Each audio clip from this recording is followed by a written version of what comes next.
네, 리포트 뽀개기로 자리 이동해 보겠습니다. 김태성 팀장님과 함께 할게요. 어서 오세요. 네, 안녕하세요. 네, 안녕하세요. 오늘도 저희가 새로운 리포트 두 가지를 소개해 드릴 텐데 그 전에 리뷰를 해야 될 게 있습니다. 코스모시 소재가 조금 전에 보니까 10% 넘게 급등을 하고 있고 왜 올랐나 봤더니 이게 폭스바겐발 2차 전지 양극화 물질 부각 이런 이야기가 있더라고요. 일단 뭐 전체적으로 어제부터였던 것 같아요. 어제가 아니었죠. 월요일부터였던 것 같아요. 월요일, 화요일, 수요일 지금 전기차 관련 부품주들이 굉장히 빠른 순환매가 나타나고 있다. 제가 어제 무슨 이야기를 들었냐면 전통적으로 강했던 LG화학, 삼성, SDI, SK이노베이션 같은 경우에는 그동안에 또 많이 올라온 부분 그리고 최근에 뭐 삼성, SDI는 아니겠습니다만은 남은 두 기업은 어느 정도의 노이즈가 있었던 상황에서 2등주, 3등주라고 불리우는 그러한 종목군들, 중소형 개별주들이 굉장히 좀 빠른 모습을 보이면서 올라가는 상황이고, 제가 코스모 신소재 같은 경우에는 제가 계속해서 이제 강조를 드렸던, 그리고 이제 코스모 신소재 같은 경우에는 3만 원 이상에서도 매매하기가 조금 부담스럽다면 제가 대체 종목으로 코스모 화학을 좀 이야기를 드리면서 계속해서 이제 코스모 그룹주들 제가 관심 있게 봐야 된다라는 이야기를 드린 부분이 오늘 이제 계속해서 좋은 상승세를 나타내고 있는 것으로 이제 연결이 되었다 이렇게 좀 볼 수 있을 것 같은데요. 지금 위치에서 뭐 적극적으로 트레이딩 하기에는 좀 부담스럽죠. 뭐 보유자의 영역이 된 상황입니다만은 전기차 관련주들은 지금 종목만 잘 선택한다면 충분히 좋은 성과를 낼 수 있다는 것은 다음 종목 리뷰하면 아마 또 알 수 있을 것 같아요. 바로 어제 저희가 소개해드렸던 일진머티리얼즈였잖아요. 어제 사실 일진머티리얼즈를 먼저 좋게 이야기했던 것은 아니에요. SKC라고 하는 기업의 리포트가 굉장히 좋게 나오면서 사실 SKC는 더 많이 올라갔던 종목이에요. 하지만 지금 이제 투자자들이 굉장히 또 스마트해졌다라고 느낄 수 있는 대목이 뭐냐면 예전 같았으면 SKC 그 위치에서 계속 시장가로 매수하는 그러한 그 매기세가 좀 들어왔는데요. 그러니까 최근 같은 경우에는 올라가지 않던 종목이 빠르게 순환한다는 것은 이제 투자자들이 아시는 것 같아요. 그러다 보니까 덜 올라갔었던 일진머티리얼즈가 오늘은 또 시세 분출을 하면서 굉장히 좋은 모습을 보였기 때문에 이 방송을 시청하시는 분들도요, 레포트 기준으로 어떻게 종목들을 매도 타점을 잡는지 이러한 부분까지 체크를 해보는 것도 저는 중요하지 않을까라는 의견 드려보도록 하겠습니다. 사실 리포트에 나오는 목표 주가라던가 그 의견들이 다 부합하는 건 아니에요. 그런데 쫙 리포트를 보면 지금 기관 쪽에서 증권가에서는 이쪽 섹터를 보고 있고 긍정적으로 바라보고 있구나 이 힌트를 얻을 수 있거든요. 그렇죠. 일단 더 중요한 건 뭐냐면 대다수의 레포트가 좀 선호하는 종목군들은 이미 시세가 나온 종목군들이 많아요. 뭐 오늘 제가 또 레포트 뽀개기에서 소개할 종목들도 사실 시세가 어느 정도 나왔는데 우리는 그 종목군을 그대로 그냥 눈에 보이는 글자대로 그럼 지금이라도 사야 되나 이렇게 받아들이는 것이 아니고요. 그걸 이용해서 더 좋은 종목, 더 좋은 타점에서 사는 그것을 좀 이야기를 해보자라는 의견 한번 드리도록 하겠습니다. 알겠습니다. 그 1차원적인 게 저였다면 2차원적인 것도 우리 김태성 팀장님의 매매법이니까요. 따라가 볼게요. 첫 번째 리포트 체크해 보도록 하겠습니다. 오늘 봐야 되는 거는 플랫폼 광야를 향해서 SM이라고 하는데 이베스타증권 안진아 애널리스트가 작성한 리포트고요. 실적 의구심을 해소했다. 자회사의 실적 턴어라운드까지도 꼽아줬네요.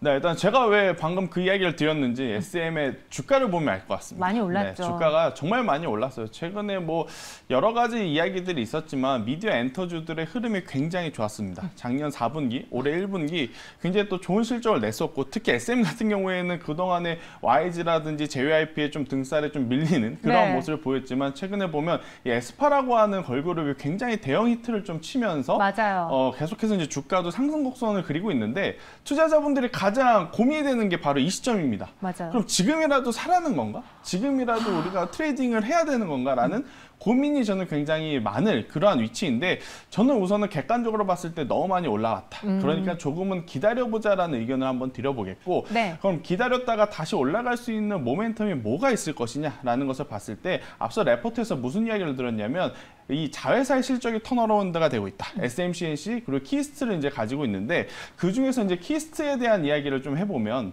OTT 컨텐츠를 만드는 기업입니다. 당연히 하반기, 내년 상반기에 충분히 이 OTT발에 대한 실적도 우리가 기대해 볼 수 있는 상황이죠. 코로나19 델타 변이에 따라서 OTT의 사업의 외형 성장은요 굉장히 많이 커졌어요. 하지만 이제 그에 따른 실적이 아직 조금 아쉬운 부분은 이 컨텐츠를 제작하는 그 일정도 지금 코로나 때문에 좀 많이 밀리다 보니까 상반기에 만약에 예를 들어서 목표가 10개의 작품이었다면 8개, 7개밖에 못 만드는 그러한 상황으로서 아직까지는 굉장히 큰 시세를 내진 못했습니다만 그래도 하반기로 들어선다면 그러한 부분까지도 모두 케어가 될 가능성이 굉장히 높다라는 이야기를 드리면서 본업에서의 판매량도 계속해서 견고하게 흘러가고 있고 그리고 이제 자회사까지 다시 한번 원상복귀가 되고 그리고 또 그 이상을 넘어서서 좋은 성과를 낸다면 충분히 저는 SM 같은 경우에는 지금보다는 더 좋은 주가를 기대해 볼 수 있다라는 의견을 한번 드려보도록 하겠습니다.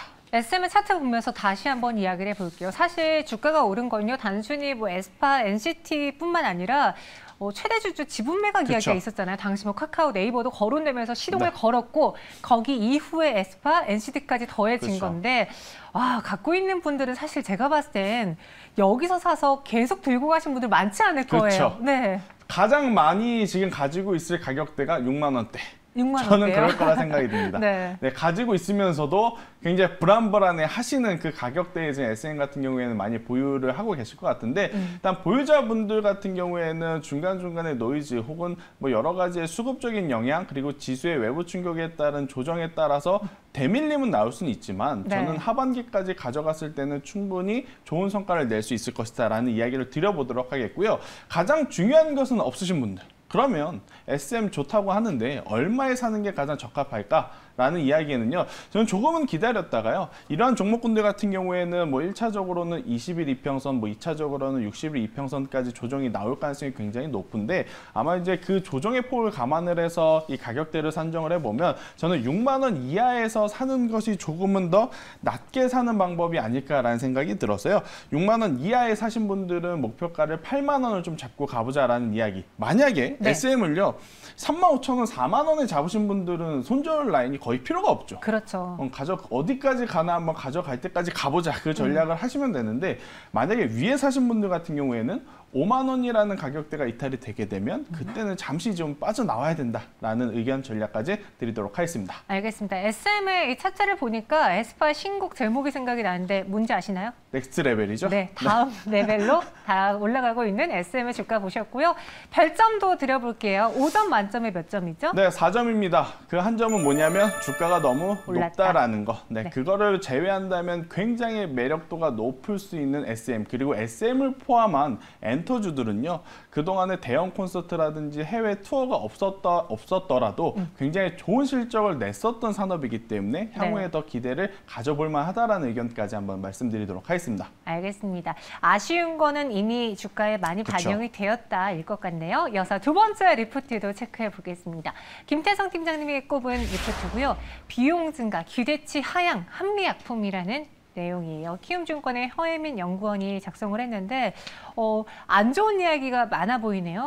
네, 일단 레포트를 볼 때 많은 개인 투자자분들이 이제 큰 슬로건, 그러니까 대표적인 글만 보는 경우가 없지 않아 있을 것 같아요. 네. 그래서 한미약품 같은 경우에는 제가 그래서 오늘 가지고 온 이유는 이 제목도 제목이지만 제목만 보지 말고 내용을 보고 목표가를 한번 보자라는 이야기를 한번 드리고 싶어서 가지고 나왔어요. 네. 자, 제목만 보면 기대치 하향, 그럼 한미약품 지금부터 매수하면 안 되는구나 이렇게 아마 느끼실 거예요. 네. 그런데 이 레포트의 매수 이 투자 의견을 보면요. 목표가는요. 계속해서 41만 원으로 높게 올려 잡고 있어요. 자, 그러면 무엇 때문에 한미약품을 지금 안 좋게 보느냐? 그게 이제 가장 중요하죠. 만약에 안 좋은 이슈가 중기적으로 혹은 장기적으로 해결이 될 수 있는 것이 아니라면 우리 투자자분들도 역시나 사면 안 된다라고 네. 생각을 하시면 되고 만약 그 이유를 들었을 때 일시적인 이슈라면 당연히 지금의 조정을 이용해서 더 낮은 가격에 한번 사볼 수 있는 그러한 전략을 세울 수 있기 때문에 제목만 보지 말고 내용도 꼭 체크를 해야 된다라는 이야기를 한번 드려보도록 할게요. 그럼 어떤 내용이에요? 일단은 뭐 기대치 하향을 하는 부분은요. 당연히 실적 가이던스에 미치지 못하는 2분기 실적 때문이다. 이렇게 좀 말씀드릴 수 있을 것 같아요. 아무래도 지금 한미 그룹주를 포함해서 대다수의 제약바이오 작년에 코로나19 때문에 굉장히 힘들었기 때문에 올해 실적이 그래도 좀 빠르게 회복이 될 거라는 기대감이 좀 있었어요. 하지만 지금 1분기, 2분기 들어오면서 생각보다는 저조한 실적의 회복세 때문에 지금 기대치를 좀 낮춰야 된다라는 레포트가 나왔다라고 좀 보시면 될 것 같은데요. 저는 그래도 한미그룹주 같은 경우에는 이러한 부분을 이용해서 조금은 더 낮은 가격에 매수할 수 있는 찬스라고 생각이 드는 게 뭐냐면 바이오시밀러는 만약 실적이 좋지 않다면 매수를 안 하는 게 맞습니다. 바이오시밀러의 대표적인 종목은 바로 셀트리온 혹은 삼성 바이오로직스겠죠. 근데 한미약품이나 한미그룹주 같은 이 임상이라든지 이 신약을 개발하는 업체들은요, 사실 이제 주가의 흐름이 실적보다는 향후의 기술력을 보고 판단이 되는 경우가 굉장히 많아요. 만약에 한미그룹주가 현재 이 조정을 받는 이유가 진행하고 있는 임상에 대한 결과가 불확실성이 나타났다. 그래서 조정이 된다면 굉장히 심각하지만 단순히 실적에 대한 이야기 때문이라면 저는 충분히 3분기, 4분기 굉장히 또 많은 파이프라인을 가지고 있는 한미그룹주이기 때문에 기술력을 동반한 추가적인 반등 혹은 그 이상의 상승세를 기대해 볼 수 있다는 관점에서 본다면 지금 위치에서 우리가 관심 있게 봐야 될 지금 제약바이오가 아닌가라는 의견을 한번 드려보도록 하겠습니다. 의외네요. 지금 이러한 안 좋은 점이 있다 하지만 우리가 그 안에서 개선에 대한 가능성도 그렇죠. 있고 그리고 전체적인 이 종목을 흔들 만한 악재는 아니기 때문에 네. 너무 불안해할 필요는 없다로 들리거든요. 그럼 차트 보면서 이 목표 주가 41만 원이 과연 적정한 가격인지 한번 차트를 볼게요. 여기서 41만 원까지 가더라도 굉장히 좋은 상승세가 필요하죠. 근데 저는 조금 더 후한 점수를 주고 45만 원까지의 목표가를 한번 제시 드려보겠는데 그 정도면 뭔가 빅딜이 하나 나와야 되는 거 아니에요? 이유는 뭐냐면 코로나19 백신에 대한 테마의 힘은 여전히 남아있다라는 겁니다. 만약에 코로나19가 이제 델타 변이에 대한 이슈가 없이 많이 흘러갔다면 테마의 힘이 조금 약했을 수도 있을 것 같아요. 하지만 지금 또 델타 변이에 대한 이야기가 굉장히 또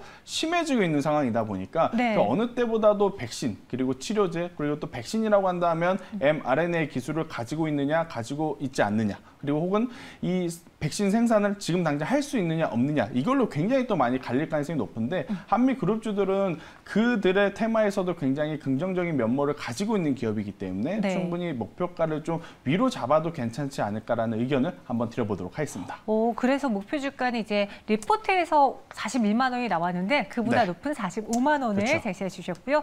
손절가 30만 원입니다. 별점은 그럼 5점 만점에 몇 점일까요? 반전의 점수일 것 같은데요. 별점은 좀 낮게 줬습니다. 네, 별점은 5점 만점에 3점을 줄 수밖에 없었다라고 좀 볼 수 있는데 이유는 뭐냐면 자칫 개인 투자자들이 보기에는 이 제목만 보고서는 좀 투매를 할 수도 있었던 제목이 아니었나. 내용적인 측면은 굉장히 좋았습니다. 하지만 제목을 보고 요새는 많이 판단을 하는데 그 제목이 조금은 잘못되지 않았나라는 의견을 개인적으로 한번 말씀드려보도록 하겠습니다. 네, 제목에 속지 말자. 그래서 저희가 별점 2점을 뺐고요. 그러면은 오늘도 김태성 팀장님이 이런 리포트를 봤을 때 이 종목을 발굴해야겠다. 어떤 생각이 드셨는지요? 사실 제가 이제 레포트를 가지고 오면 레포트와 관련 있는 종목들을 자주 가지고 오는데 오늘은 레포트하고 조금은 동떨어지지만 그래도 최근의 상승세를 봤을 때는 우리가 관심 있게 봐야 될 종목 중에 하나를 가지고 왔습니다. 제가 오늘 가지고 온 종목은 슈프리마라고 하는 보안 관련 업체, 지문 인증 관련 시스템을 만드는 기업 이 슈프리마를 가지고 왔는데 최근에 보면 모바일이야 굉장히 오래전부터 지문 인식을 통해서 이제 락을 푸는 그러한 이 오픈 형태가 이제 진행이 됐는데요. 앞으로는요. 모바일뿐만 아니고 노트북도 지금 벌써 이미 이 지문 인식을 통해서 노트북을 켜고 껐다 할 수 있는 기능이 있어요. 그럼 여기에 한 가지 더 업그레이드 돼서 최근에 이제 현대차라든지 기아가 앞으로 이제 만들어지는 고급 세단이라든지 향후 이제 추가 프리미엄 모델에는 바로 지문 인식을 통해서 시동을 켜고 껐다 할 수 있는 기능을 탑재한다라는 이야기가 나왔기 때문에 계속해서 이제 자동차 부품주들에 대한 관심은 여전히 가져가야 된다라는 이야기를 한번 드리도록 하겠습니다. 근데 왜 전통적인 자동차 부품주들보다 이렇게 슈프리마처럼 낮은 위치에서 올라가는 종목을 더 선호하느냐? 이제는 굉장히 또 빠른 순환매가 돌 때예요. 그동안에 강했던 종목이 쉬어가고 그동안에 시장에서 관심을 갖지 못했던 종목이 올라갈 가능성이 굉장히 높기에 슈프리마 지금 위치에서 한번 관심 있게 보자라는 의견 드리도록 하겠습니다. 네, 저희는 여기서 인사드리도록 할게요. 오늘 말씀 고맙습니다.